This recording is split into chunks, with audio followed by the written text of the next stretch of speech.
أعوذ بالله من الشيطان الرجيم. بسم الله الرحمن الرحيم. وأنزلنا إليك الذكر لتبين للناس ما نزل إليهم ولعلهم يتفكرون. اور اے نبی، ہم نے آپ پر قرآن مجید اتارا تاکہ آپ لوگوں کو کھول کر سنائیں، لوگوں کو وضاحت کے ساتھ سنائیں، ما نزل الیہم، کہ ان پر کیا نازل کیا گیا ہے، وَلَعَلَّهُمْ يَتَفَكَّرُونَ، اور تاکہ وہ لوگ غور و فکر کریں۔ معلوم ہوا کہ قرآن کی تشریح کا کام خود آپ صلی اللہ علیہ وسلم کو دیا گیا۔ کسی عالم کی کوئی مجال نہیں ہے، کسی مفسر کی کوئی مجال نہیں ہے کہ وہ قرآن مجید کی اپنی خود ساختہ تشریح کرے۔ کہتے ہیں نا مولویوں کی لکھی ہوئی چیز ہے، بھائی مولوی تو خالی ناقل ہے، لکھ رہا ہے، جنبش قلم چلا رہا ہے، 10 باتیں الگ الگ جگہوں پر لکھی ہوئی ہیں، ان کو سمیٹ کر آپ کے سامنے رکھ رہا ہے، یہ کام ہے۔ اپنی طرف سے کچھ بنا کر پیش نہیں کر رہا، کیونکہ حدیث شریف میں ہے کہ من فسر فی القرآن برأیہ فقط اخطا، کہ جس شخص نے قرآن مجید میں اپنی رائے سے تفسیر بیان کی اس نے گناہ کیا۔ بلکہ ایک حدیث میں تو ہے من اصاب فی القرآن برأیہ فقط اخطا، کہ جس نے قرآن مجید کے اندر کوئی رائے پیش کی اور وہ رائے ٹھیک بھی تھی لیکن پیش اپنی طرف سے کی، اور وہ ٹھیک بھی تھی فقط اخطا، تو بھی اس نے گناہ کیا۔ قرآن مجید کی بات کے اندر اپنی بات پیش کرنے کی شرعاً کوئی اجازت نہیں ہے، کیونکہ یہ ایک منصب ہے، اور اس منصب کی ذمہ داری قرآن مجید کی اس آیت سے صاف واضح ہے کہ اللہ کے نبی صلی اللہ علیہ وسلم کو دی گئی۔ دوسری بات اس آیت سے یہ سمجھ میں آتی ہے اشارے کے طور پر کہ جو قرآن مجید اللہ نے نبی پر اتارا اور نبی کو اس کی تشریح کرنے کا حکم دیا، تو قرآن مجید کی تو بعض اوقات ایک آیت دوسری آیت کی تشریح کرتی ہے، جسے کہتے ہیں القرآن یفسر بعضہ بعضا، قرآن کی ایک آیت دوسری آیت کی تشریح کرتی ہے، جیسے اہدنا الصراط المستقیم، اے اللہ سیدھے راستے پر چلا، صراط الذین انعمت علیہم، اس راستے پر جس پر تو نے انعام کیا۔ تو بھائی وہ راستہ کون سا ہے جس پر انعام کیا؟ قرآن مجید ہی کی ایک آیت تشریح کرتی ہے کہ وہ لوگ ہیں فاولئک مع الذین انعم اللہ من النبیین صدیقین شہداء صالحین، یہ 4 طبقات ہیں جن پر اللہ نے انعام کیا ہوا۔ تو قرآن کی ایک آیت دوسری آیت کی تشریح کر رہی ہے، لیکن کچھ جگہوں پر ایسا ہوتا ہے، اور عموماً ایسا ہوتا ہے کہ قرآن مجید کی تشریح اللہ کے نبی صلی اللہ علیہ وسلم خود کر رہے ہیں۔ اب وہ قرآن تو ہے نہیں، جب وہ قرآن نہیں ہوا تو کیا ہوا؟ حدیث ہوا۔ تو حدیث آپ صلی اللہ علیہ وسلم کی زبان مبارک سے نکلے ہوئے الفاظ ہو بہو ویسے ہی میرے اور آپ کے لیے حجت اور دلیل ہے جیسے یہ قرآن مجید حجت ہے۔ لہذا کسی غامدی، کسی ملحد، کسی سیکولر کا نیٹ کے اوپر آ جانا اور کہہ دینا یار یہ حدیث صحیح نہیں ہے، یہ حدیث صحیح نہیں ہے، انجینئر صاحب کا لوگوں کو گمراہ کرنے کے لیے کہہ دینا کہ بھائی اس حدیث میں یہ مسئلہ ہے، اس حدیث میں یہ مسئلہ ہے، اس حدیث کو عمل نہ کریں، اس حدیث پر عمل نہ کریں، یہ کہہ دینا صحیح نہیں، کیونکہ احادیث دراصل قرآن کی تشریح ہے، اور ان احادیث کو جو آپ صلی اللہ علیہ وسلم نے بیان کیا ہے در حقیقت یہ آپ صلی اللہ علیہ وسلم کی زبان نبوت سے نکلنے والے الفاظ یہ وحی الہی ہے۔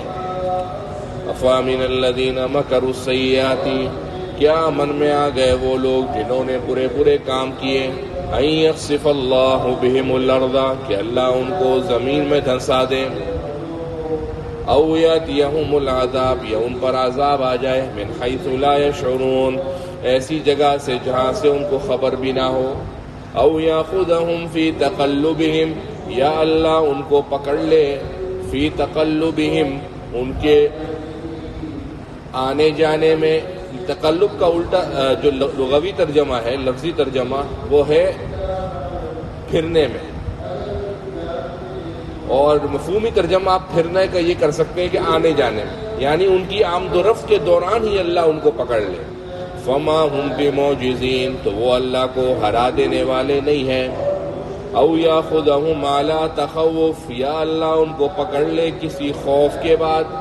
فإن ربكم تو بلا شبہ تمہارا پالنے والا لرؤوف بڑا مشفق اور شفیق ہے، رحیم مہربان ہے۔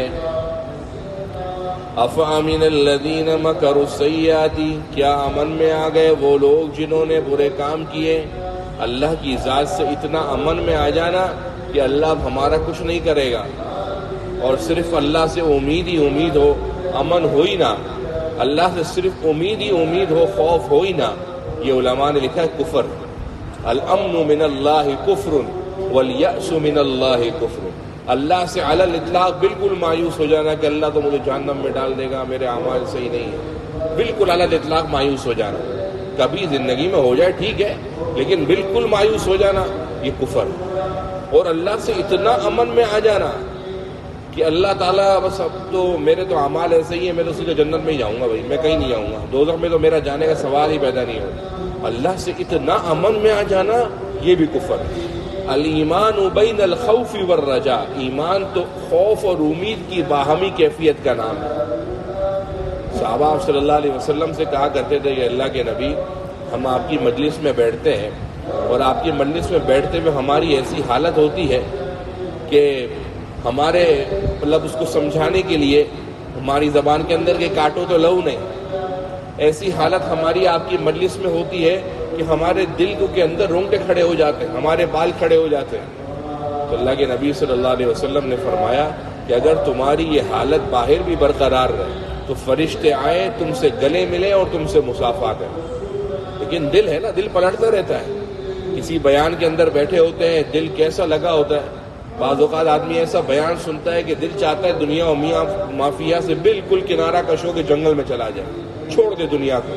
اللہ سے ایسا لو لگ جاتا ہے بیان کے دوران۔ جنت کی جب آیتیں پڑھتے ہیں قرآن مجید میں، اللہ جنت کی کیا کیا نعمتیں بتا رہے ہیں، اور پھر آخر میں بتا رہے اتنی محنت کرنی پڑے گی، تو آدمی کہتا ہے یار کیا میاں بیوی، کیا تجارت، کیا بچے، بس چھوڑو جنگل میں چلے جاؤ، میاں اللہ کو راضی کرو۔ اچانک کیفیت ایسی ہو جاتی ہے، لیکن کیفیت رہتی نہیں ہے۔ انسان کے اندر یہ امید اور خوف کی جو باہمی کیفیت ہے، درمیانی کیفیت ہے، اسی کا نام ایمان۔ افامن الذین کیا امن میں آ گئے وہ لوگ جنہوں نے الذین مکروا جنہوں نے کیے سازشیں کی، سیئات بری، یعنی دین حق کو باطل کرنے کے لیے اس میں طرح طرح کے اعتراضات پیدا کیے، جو آج کل کے ملحدین اور سیکولر طبقہ کر رہا ہے کہ دین کی بنیادوں پر ضرب لگانے کے لیے الٹے سیدھے قسم کے سوالات گمراہ کرنے کے لیے عوام الناس کے کان میں بھر دیتا ہے۔ وہ باتیں جو علماء اپنے مجموع میں، یعنی علماء اپنی نجی مجالس کے اندر بیان نہیں کرتے کہ یار پتہ نہیں کوئی کیسا عالم و خدا نہ خواستہ اس کو غلط بات پتہ لگ جائے، گمراہ نہ ہو جائے، کیونکہ لوگ گمراہ تو قرآن سے بھی ہوتے ہی ہے نا۔ یہ تو قرآن نے خود اپنے بارے میں کہا یضل بھی کثیرا ویہدی بھی کثیرا، اسی قرآن سے لوگ گمراہ بھی ہوں گے، اسی قرآن سے لوگ ہدایت یافتہ بھی ہوں گے۔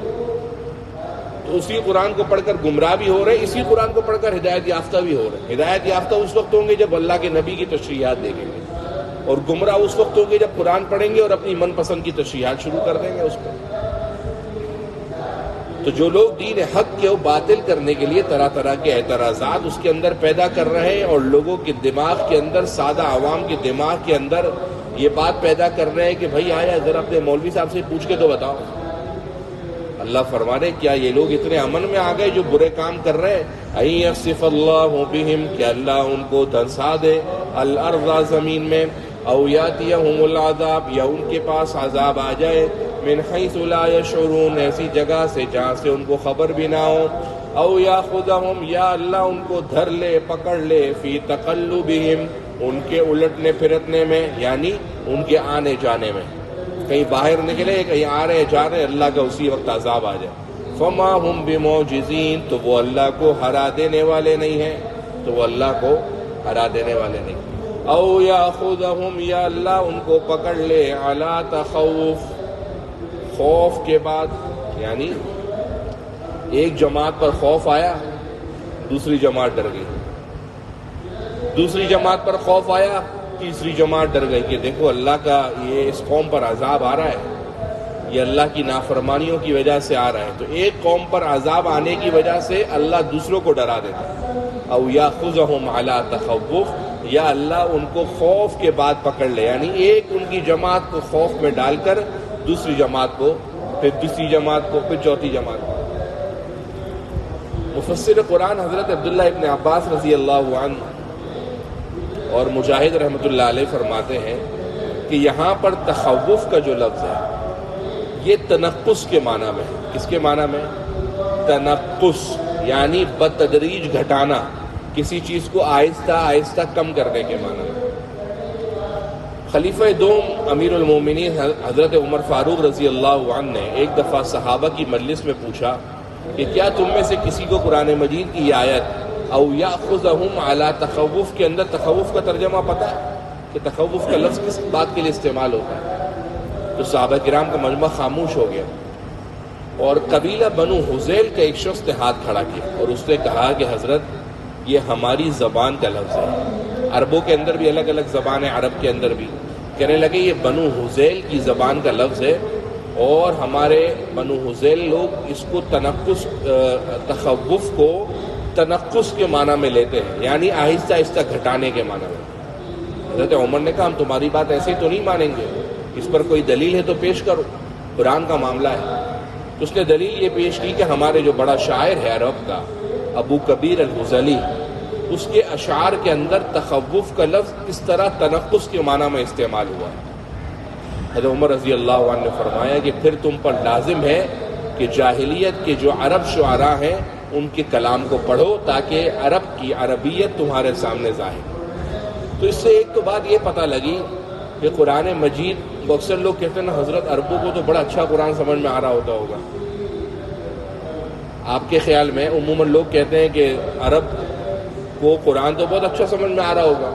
حقیقت بات یہ ہے کہ قرآن مجید کے ایسے اسرار و رموز ہیں اور ایسے الفاظ و معنی ہیں کہ قرآن مجید کی ہلکی پھلکی آیتیں تو ایک الگ بات ہے، ورنہ حقیقت کے اندر ان کو بھی صحیح سمجھ میں نہیں آ رہا ہوتا۔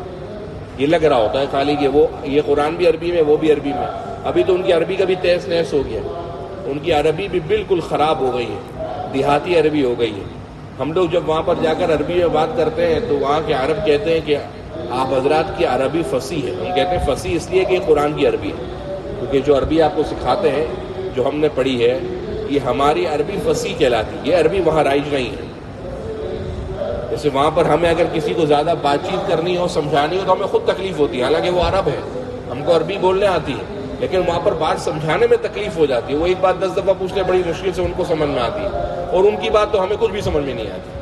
اور جتنی تیز رفتاری سے اور جتنی غلط سلط کر کے ادھر کی ادھر کرتے ہیں، وہ تو بالکل خالی وہاں کی جو دیہاتی عربی ہوتی ہے، جو دیہاتوں کے اندر بستیوں میں چل رہی ہے، وہ عربی اب شہروں کے اندر آ گئی ہے۔ اب وہاں شہروں کے اندر یہ فصیح عربی نہیں بولی جاتی، بلکہ ایک زمانے تک تو جو خبریں وغیرہ پڑھ کے سنائی جاتی تھی اور میگزین ہوتا تھا، اس کے اندر فصیح عربی ہوتی تھی، لیکن بول چال کے اندر فصیح نہیں ہوتی تھی، غیر فصیح ہوتی تھی۔ لیکن اب ان کے میگزین اور ان کی جو رپورٹنگ اور دوسری چیزیں، وہ باتیں بھی سمجھ میں نہیں آتی، تو ان کی عربی کے اندر بھی اب کافی فرق آ گیا۔ تو اس سے یہ بھی پتہ لگا کہ ضروری نہیں ہے کہ عربی دان ہو تو اس کو قرآن مجید سمجھ میں آ رہا۔ لیکن حضرت عمر فاروق ہیں، عرب کے خود خلیفہ ہیں مسلمانوں کے، لیکن لوگوں سے پوچھ رہے ہیں کہ بھائی تخوف کا مطلب کیا ہے؟ تو لہذا اگر تخوف کا معنی تنقص کا لیا جائے، یعنی بتدریج گھٹانے کا، تو اس کا مطلب یہ ہوگا او یاخذہم علی تخوف، یا اللہ ان کو پکڑ لے بتدریج گھٹا گھٹا کر، یعنی ان کی طبیعت کے اندر اتنی بے چینی پیدا کر دے، ان کو اتنا وباؤں بلاؤں کے اندر مبتلا کر دے کہ وہ خود گھٹ گھٹ کر مر جائے۔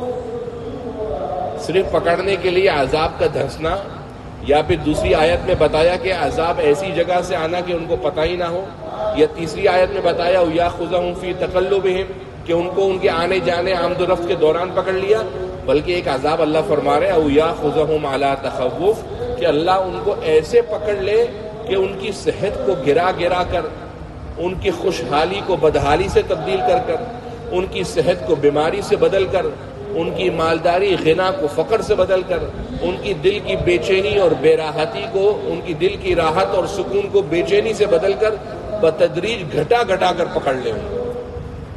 فَإِنَّ رَبَّكُمْ لَرَءُوفٌ رَحِيمٌ، تو بلا شبہ تمہارا رب شفیق ہے، مہربان ہے۔ ہونا تو یہ چاہیے تھا کہ اللہ تعالیٰ یہاں پر کہتے کہ تمہارا رب بڑا قہار اور بڑا غضبناک ہے، لیکن یہاں اللہ فرما رہے شفیق ہے، حالانکہ آیتیں عذاب کی چل رہی ہیں، لیکن بعض اوقات شفقت یہ نہیں ہوتی کہ انسان کو لاڈ اور پیار سے اٹھایا جائے. ماں سب سے زیادہ اپنے بچے کو لاڈ پیار کرتی ہے، لیکن کیا خیال ہے جب بچہ غلط کام کرتا ہے تو لاڈ کرتی ہے، پیار کرتی ہے؟ پھر تو یہ لگا بھی دیتی ہے. تو اسی طریقے سے بعض اوقات امت کے کچھ لوگوں کو عذاب کے اندر پکڑنا یہ اللہ کی طرف سے کمال رحمت اور کمال شفقت ہوتی ہے کہ ایک مخصوص ٹولے کو پکڑ کر اللہ اس کی وجہ سے کتنوں کو ہدایت دے دیتا ہے. جیسے کہا گیا وَلَكُمْ فِي الْقِصَاصِ حَيَاتٌ، ایک بندے نے دوسرے بندے کو قتل کر دیا جان بوجھ کر. اب کرنا کیا ہے؟ جس نے قتل کیا اس کو مار دو. اور اس کی وجہ قرآن یہ بتا رہا ہے کہ اس کو تم مارو گے نا تو زندگی ملے گی. بڑے بھائی اس کو مارنے سے زندگی کیسے مل رہی ہے؟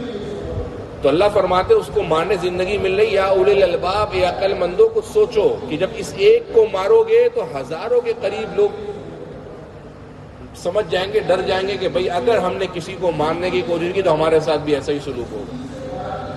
مرد عورت نے بدکاری کری، قرآن نے ان کو کہا کہ برسر عام چوراہے پر ان کو 80 کوڑے لگاؤ، 100 کوڑے لگاؤ. الزانیۃ والزانی فاجلدوا کل واحد منہما 100 جلدہ. اور اگر یہ شادی شدہ ہیں تو فرمایا حدیث کے اندر الشیخ والشیخۃ اذا زنیا فرجموہما نکالا من اللہ. ابتدائی اسلام کے اندر یہ حدیث قرآن مجید کی آیت تھی، بعد میں منسوخ ہو گئی کہ اگر شادی شدہ ہوں بدکاری کرنے والے تو ان کو رجم کر دو، زمین کے اندر دھنسا دو. یہ اللہ کی طرف سے ان کی پکڑ ہے. اور کرو کہاں؟ چھپ کر. قرآن کہتا ہے وَلْيَشْهَدْ عَذَابَهُمَا طَائِفَةٌ مِّنَ الْمُؤْمِنِينَ. چوراہے پر برسر عام ان کو لٹکاؤ، چوراہے پر برسر عام ان کو سنسار کر دو. چوراہے پر پوری دنیا کے سامنے دنیا دیکھے کہ بھئی یہ حاجی صاحب نے بدکاری کی ہے، اس پر 100 کوڑے لگ رہے ہیں، اور حاجیانی کو بھی اس کے ساتھ 100 کوڑے لگ رہے ہیں. جب یہ ہوگا تو انسانی حقوق والے آ جائیں گے، ہیومن رائٹس والے. تو اس کا جواب اللہ نے پہلے ہی دے دیا تھا 1400 سال پہلے. فرمایا وَلَا تَأْخُذْكُمْ بِهِمَا رَأْفَةٌ فِي دِينِ اللَّهِ، کہ مسلمانوں اللہ کا معاملہ ہے، یہ اپنی شفقت رحمت اپنے گھر میں رکھو. اللہ سے زیادہ نہ تم شفیق ہو، نہ رحیم ہو، نہ مہربان ہو. جب تم یہ معاملہ کرنے جاؤ گے تو تمہارے پاس انسانوں کا ایک گروہ آئے گا اور کہے گا کہ بھئی یہ تو بڑی عجیب حرکت کر رہے ہو، غلطی ہو گئی یار، اللہ نے شہوت ڈالی تو اوپر سے ہی فیصلہ آیا ہوا ہے، تو معاف کر دو، چلو آج ہو گیا آئندہ نہیں کریں گے. نہیں نہیں نہیں، قرآن نے کہا وَلَا تَأْخُذْكُمْ بِهِمَا رَأْفَةٌ، کسی قسم کی کوئی نرمی نہیں برتی جائے. وَلْيَشْهَدْ عَذَابَهُمَا طَائِفَةٌ، مسلمانوں کی ایک جماعت کو کھڑا کرو، ان کے سامنے یہ کام کرو تاکہ آئندہ کے لیے کوئی اس قسم کا کام کسی کی ماں بہن بیوی بیٹی کے ساتھ نہ کرے. یہ قانون ہے جو قرآن میں لکھا ہوا ہے. اب جب یہ قانون پر عمل ہی نہیں ہوتا تو ایسے قانون کا فائدہ کیا، اور ایسے پاکستان کے آئین کے بننے کا کیا فائدہ کہ اگر اس پر عمل ہی نہ ہو. اچھا جب عمل نہیں ہوتا تو پھر موٹر وے کے پر حادثات ہوتے ہیں، معاشرے کے اندر حادثات، سوسائٹیوں کے اندر اس قسم کی تکلیفیں ہوتی ہیں. کیوں؟ اس پر عمل نہیں. لہٰذا اللہ جو یہاں پر اپنی صفت شفقت اور رحمت دکھا رہے ہیں، حالانکہ یہ آیتیں بڑی غصے والی ہیں، لیکن بعض اوقات پر کچھ جماعت کے اوپر عذاب بھیج دینا دوسری بہت بڑی جماعت کے ساتھ شفقت کا معاملہ کرنا. اس لیے اللہ فرما رہے ہیں فَإِنَّ رَبَّكُمْ، تمہارا پالنے والا، لَرَؤُوفٌ الرحیم، مہربان رحم کرنے والا ہے. رؤوف کے معنی مشفق شفیق. اولم یروا الی ما خلق اللہ، کیا وہ دیکھتے نہیں ان چیزوں کی طرف جو اللہ نے چیزیں بنائی ہیں، من شیء جو بھی، اولم یروا کیا وہ دیکھتے نہیں، الی ما خلق اللہ من شیء ان چیزوں کی طرف جو اللہ نے بہت سی چیزیں بنائی ہیں، یتفیأ ظلالہ جس کے سائے جھکتے ہیں، عن الیمین دائیں، والشمائل بائیں، سجدا للہ اللہ کے سامنے، اللہ کے سامنے عاجزی کر، سجدا للہ اللہ کے سامنے عاجزی کرتے ہیں، جھکتے ہیں. سجدا للہ اللہ کے سامنے جھکتے ہیں. وہم داخرون اور وہ اللہ کے تابع ہوتے ہیں، اور وہ اللہ کے حکم کے تابع ہوتے ہیں. اولم یروا کیا وہ دیکھتے نہیں، الی ما خلق اللہ جو اللہ نے چیزیں بنائی ہیں، من شیء یتفیأ جھکتے ہیں، ظلالہ اس کے سائے، عن الیمین والشمائل دائیں اور بائیں، سجدا للہ اللہ کے سامنے جھکتے ہیں، وہم داخرون اور وہ اللہ کے حکم کے تابع ہوتے ہیں۔ وَلِلَّهِ يَسْجُدُ اور اللہ ہی کے سامنے جھکتے ہیں مَا فِي السَّمَاوَاتِ جو آسمانوں میں وَالْأَرْضِ زمین میں مِن دَابَّةٍ جاندار وَالْمَلَائِكَةُ فرشتے وَهُمْ لَا يَسْتَكْبِرُونَ اور وہ تکبر نہیں کرتے۔ يَخَافُونَ رَبَّهُم مِّن فَوْقِهِمْ وہ ڈرتے ہیں اللہ سے جو ان کے اوپر ہے۔ وَيَفْعَلُونَ اور وہ کرتے ہیں فرشتے مَا يُؤْمَرُونَ جس کا ان کو حکم دیا جا رہا ہے۔ یہ آیت سجدہ میں سے ہے جس کو سن کر ایک دفعہ سجدہ تلاوت کرنا واجب۔ اولم یروا الی ما خلق اللہ کیا وہ دیکھتے نہیں ان چیزوں کی طرف جو اللہ نے بنائی ہیں من شیء بہت ساری یتفیع وہ جھکتے ہیں ظلالہ اس کے سائے عن الیمین والشمائل دائیں اور بائیں سجدا للہ اللہ کے سامنے جھکتے ہیں وہم داخرون اور وہ اللہ کے حکم کے تابع ہیں۔ وَلِلَّهِ يَسْجُدُ اور اللہ ہی کے سامنے جھکتے ہیں مَا فِي السَّمَاوَاتِ جو آسمانوں میں وَالْأَرْضِ اور زمین میں مِن دَابَّةٍ جانداروں میں سے وَالْمَلَائِكَةُ فرشتوں میں سے وَهُمْ لَا يَسْتَكْبِرُونَ اور وہ تکبر نہیں کرتے۔ يَخَافُونَ رَبَّهُم مِّن فَوْقِهِمْ وہ اپنے رب سے ڈرتے ہیں جو ان کے اوپر ہے۔ وَيَفْعَلُونَ اور وہ کرتے ہیں مَا يُؤْمَرُونَ جس کا ان کو حکم دیا جا رہا ہے۔ وقال اللہ اور اللہ نے کہا لا تتخذوا الہین اثنین دو خدا مت بنانا انما هو الہ واحد بے شک اللہ ایک ہی خدا ہے فإیایا فارہبون لہذا تم ہی مجھ سے ڈرو۔ بعض اوقات انسان اللہ کے بہت سارے نام فارسی کے اندر اللہ کو خدا کہتے ہیں، فارسی کے اندر اللہ کو خدا کہتے ہیں۔ ایک دفعہ جمعہ پڑھانے کے بعد ایک صاحب میرے پاس آئے اور کہنے لگے کہ حضرت آپ سے درخواست ہے۔ میں نے کہا جی کہیے۔ کہنے لگے کہ آپ جو ہے نا وہ اللہ کو اللہ کہا کریں، خدا یا جو اس کی اور صفات ہیں۔ میں نے کہا خیریت؟ بولا محمد طارق جمیل صاحب نے کہا اللہ کو اللہ کہو اور کچھ نہ کہو، اللہ کو صرف اللہ کہو۔ تو میں نے کہا جو قرآن مجید میں اللہ کی اتنی صفتیں آئی ہیں تو اس کو کیا کریں؟ جب وہاں پر صفت رحمان رحیم کی آ رہی ہے تو کیا کریں؟ رحمان رحیم نہیں کہے اللہ کہیں۔ بھئی اچھی بات ہے، اللہ کو اللہ کہہ رہے ہو ثواب مل رہا ہے، لیکن خدا بھی تو اللہ ہی کا ترجمہ ہے نا فارسی زبان کے اندر۔ خدا فارسی زبان میں ہے، اللہ کو اللہ کہنے سے ایک محبت اور اپنائیت کا احساس ہے، لیکن کچھ جگہوں پر اللہ نے خود اپنے آپ کو اللہ نہیں کہا۔ انما ہوا اللہ واحد تو نہیں کہا، الہون کہاں ہے؟ تو الہون کا ترجمہ فارسی میں تو خدا ہے، تو لہذا ضروری نہیں ہے کہ ہر چیز کو ہر جگہ فٹ کیا جائے۔ انما هو الہ واحد وہ ایک ہی خدا ہے فإیایا فارہبون لہذا تم مجھ سے ہی ڈرو۔ وَلَهُ مَا فِي السَّمَاوَاتِ وَالْأَرْضِ اور اسی کے لیے جو آسمانوں اور زمین میں ہے۔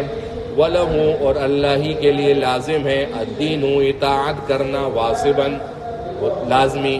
وَلَهُ اور اللہ ہی کے لیے ہے، وَلَهُ اور اللہ ہی کے لیے ہے الدین اطاعت کرنا واجباً لازمی طور پر، یعنی اطاعت اس دنیا میں اگر ہوگی تو اللہ ہی کی ہوگی۔ افغیر اللہ تتقون کیا تم پھر بھی اللہ کے علاوہ اور لوگوں سے ڈرتے ہو؟ یعنی ہونا تو یہ چاہیے تھا کہ مسلمان کے دل میں خوف کس کا رہے؟ صرف خدا کا۔ اللہ فرما رہے اور اس کا حکم بھی ہم نے تم کو دیا ہے کیا؟ افغیر اللہ تتقون پھر بھی تم اللہ کے علاوہ اوروں سے ڈرتے ہو۔ وما بکم من نعمہ کوئی نعمت تمہاری نہیں ہے فمن اللہ کہ وہ اللہ کی طرف سے ہو، اور تمہاری جو کچھ بھی نعمتیں ہیں وما بکم من نعمہ اور تمہاری جو کچھ بھی نعمتیں ہیں فمن اللہ وہ اللہ ہی کی طرف سے ہیں۔ ثم اذا مسکم الضر پھر جب تم کو کوئی تکلیف پہنچتی ہے فالیہ تجأرون تم اسی سے فریاد کرتے ہو۔ وما بکم من نعمت اور تمہاری جو کچھ بھی نعمتیں ہیں فمن اللہ وہ اللہ ہی کی طرف سے۔ ثم اذا مسکم الضر پھر جب تم کو تکلیف پہنچتی ہے فالیہ تجأرون تم اسی کی طرف فریاد کرتے ہو۔ ثم اذا کشف الضر عنکم پھر جب اللہ ہٹا دے برائی کو تم سے اذا فریقم پھر اچانک ایک جماعت منہم ان میں سے بربہم یشرکون اپنے رب کے ساتھ شریک ٹھہرانے لگتی ہے۔ لیکفروا تاکہ وہ انکار کرے بما آتیناہم جو کچھ ہم نے ان کو دیا ہے۔ فتمتعوا لہذا تم فائدہ اٹھا لو۔ فسوف تعلمون عن قریب تم جان لوگے۔ وما بکم من نعمت، اور جو کچھ بھی تم پر نعمتیں ہیں، فمن اللہ، وہ اللہ ہی کی طرف سے ہیں۔ ثم اذا مسکم الضر، پھر جب تم کو ملتی ہے کوئی نقصان، کوئی برائی، فالیہ تجارون، تم اسی کی طرف فریاد کرتے ہو۔ ثم اذا کشف الضر عنکم، پھر اللہ اس برائی کو تم سے ہٹا دے، اذا فریق منہم، پھر ان میں سے ایک جماعت بربہم یشرکون، اپنے رب کے ساتھ شریک ٹھہرانے لگتی ہے۔ یعنی جب تکلیف کا موقع آیا تو صرف اللہ اللہ اللہ کرتے رہے کہ اللہ آپ ہی تکلیف کو ہٹانے والے، ہٹا لیجیے۔ صبح اللہ، شام اللہ، دوپہر اللہ، رات اللہ۔ اور جب تکلیف ہٹ گئی تو کہنے لگے، دیکھا بھائی ان کی تکلیف ہٹ گئی، پھر اللہ کو بھول گئے۔ تکلیف ہٹائی اللہ نے تو ہونا تو یہ چاہیے تھا اللہ کو یاد رکھتے، لیکن کیا کیا؟ تکلیف ہٹانے کے بعد یا تو کسی اور کا نام لے لیا، یار فلانے بندے نے میرا کام کروا دیا۔ بھائی مدد تو آپ اللہ سے مانگ رہے تھے، تو فلانے نے کیسے کام کروا دیا؟ ضروری نہیں ہے کہ شرک کا مطلب وہی شرک ہو جو مشرکین مکہ کر رہے تھے۔ یہ آج کے زمانے کا شرک یہی ہے، پہلے اللہ سے مدد مانگتے رہے کہ اللہ میرا فلانا کام کرا دے، جب کام ہو گیا تو کہنے لگے فلانے چودھری صاحب نے میرا کام کرا دیا، اللہ کو بھول گئے۔ ہونا تو یہ چاہیے تھا کہ وہاں پر بھی کہتے نا کہ اللہ نے میرا کام کرا دیا، لیکن اللہ کو اس وقت بھول گئے۔